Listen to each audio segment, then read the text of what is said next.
Hi, good afternoon. Good afternoon, ma'am. How are you? I'm fine, thank you. And you? I'm good. Welcome to Find Your Maid.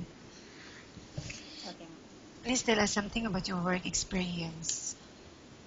I worked as a housemaid in Dubai before as a housemaid at 6 years. I experienced with one family 6 years. Okay. Then I finished my bachelor degree in Philippines with I finished Bachelor of Science in Agriculture. Can you give me a little bit background regarding your work in an Iranian family as a housemaid?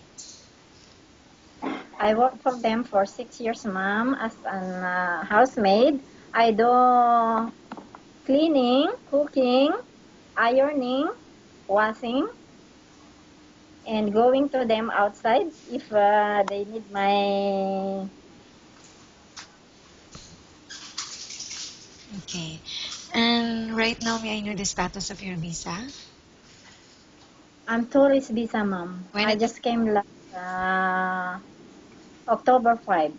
whe- when it is expired? It will expire the November 1st, I think so.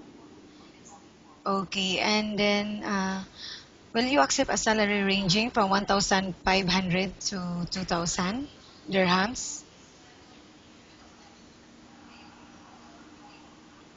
Okay, ma'am. Okay. And are you married or single? Single, ma'am. Do you Single. have any kids?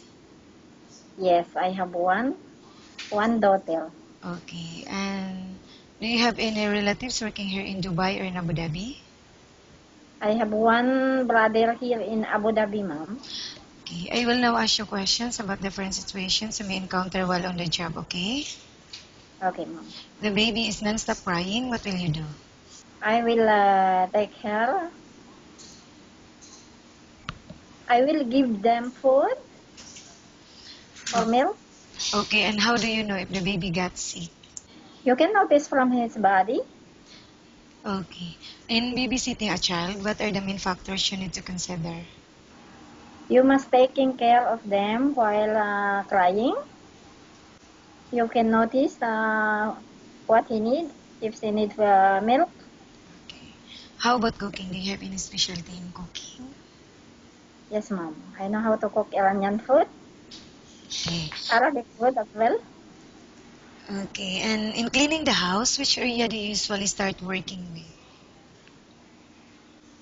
I clean the room first, And then, and then around the house, receiving room, then bathroom, then outside the house. okay. Why do you think you should be hired? It should be hard because I'm interested as a housemate.